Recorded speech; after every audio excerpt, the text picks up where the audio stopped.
Sounds great. Damien, how you doing today? Fantastic. How are you? Have a good Thanksgiving? I did. Spent Okay. it with some family here. Stayed local. How about for you? I actually did kind of too. I went to Peabody, spent some time with my girlfriend's family, and then we came back. My family was at our house. We cooked, ate dinner. Christian Barmore even came by, got him a plate. So we had a good time. It was a great Thanksgiving. I bet that was not a small plate. It was it was not. It was not a small plate. There you go. There you go.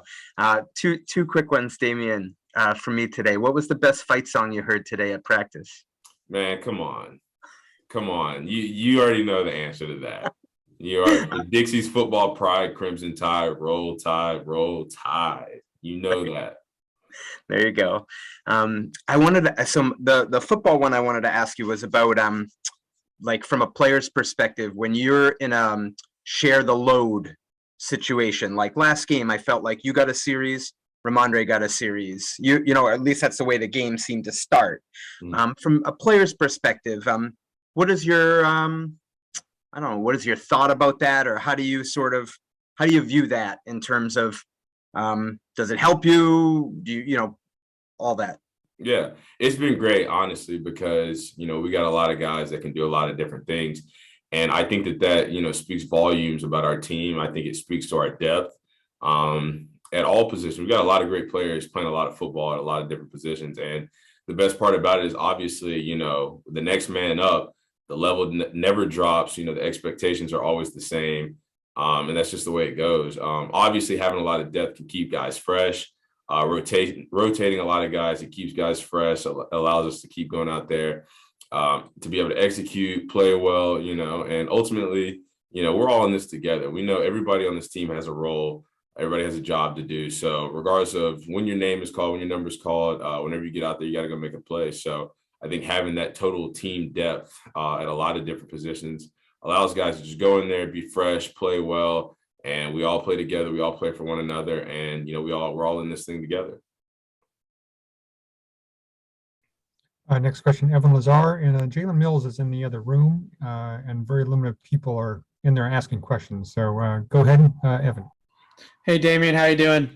Fantastic. How are you? Good. Happy Thanksgiving. Happy Thanksgiving as well. Thanks. I wanted to ask you just about running behind Trent and Shaq on the right side, and then some of those formations also with Mike in there too, and kind of think it's almost 1,000 pounds of human being on that side of the line when Onwenu was out there too. Just what is it like for a running back though to know that those three guys are in front of you on some of those plays?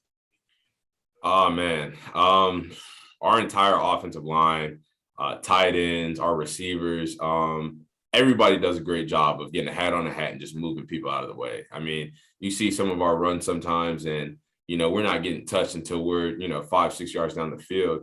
That's because everybody on the O line is doing their job, blocking guys, moving guys out of the way, double teaming, getting guys out of position. Our receivers going. We've got the best blocking receivers in the league. They go in, they dig guys out, they get the safeties, get a hat on a hat, and really they make our jobs easy. I mean, it always looks great, and the running back always gets the credit for popping these big runs, but all the credit goes to those guys. We got guys getting a hat on a hat, as physical as our O-line is across the board, our tight ends, our receivers, when they play the way that they've been playing, it makes our jobs at running back a lot easier.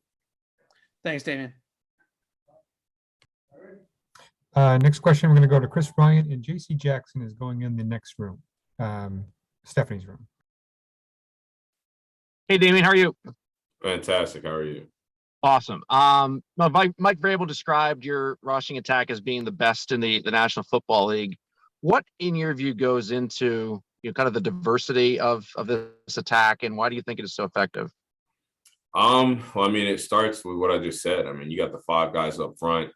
That's the anchor of our team. It's the anchor of our offense. They set the tone. They set the standard, the mindset for what type of game it's going to be. Obviously, the tight ends, the receivers that block out on the edge, they do a great job week in and week out, playing and play out. And then, we got a lot of good backs that can run the ball well and they can do a lot of things well with the ball in our hands. So it's a collective effort. We got great coaches that put together a great scheme. They coach us up every single day on how to do our jobs the best that we can. We take the coaching, we go out there and put it on the field. And like I said, once you got the guys up front, moving people 5 and 6 yards off the ball, we got receivers going in to dig out safeties, blocking the corners, blocking the force. And you got running backs that can do things well with the ball in their hands. I think that provides a good rushing attack for us and, ultimately helps our team. You guys have so many different types of rushers, and obviously Bill's had that for many, many years.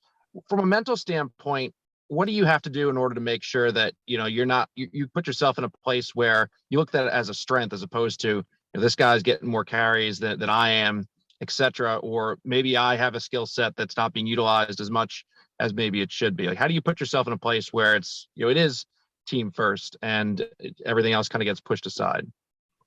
It's simple, man. We got all these guys with one goal in mind, and that's to win. We don't care who has what carries, who gets the ball thrown to them more. I mean, that's ridiculous thoughts, and that's not something that goes on in this locker room. I say it all the time. I allude to it all the time. I mean, you guys can see the way that we play. You guys can see that we play for one another, and we go out there and we have a good time playing well together. I mean, it's not about one guy who touches the ball the most, who gets the glory, who gets the praise. Man, we're a bunch of guys that just want to come in here and grind week in and week out, go out there, play our best football on Sunday, and go out there and win as a team. Nothing else matters. It's not about stats, accolades, personal gain, none of that. I mean, you guys see it. It's very evident. We're playing for each other and we're playing for one common goal. And we're sticking to that. That's how we've always been. That's how we're going to be. And, if we keep doing what we're doing, keep progressing every single week, keep playing our best football on Sundays together collectively as a team, we're going to keep moving in the right direction. Thanks, Dan.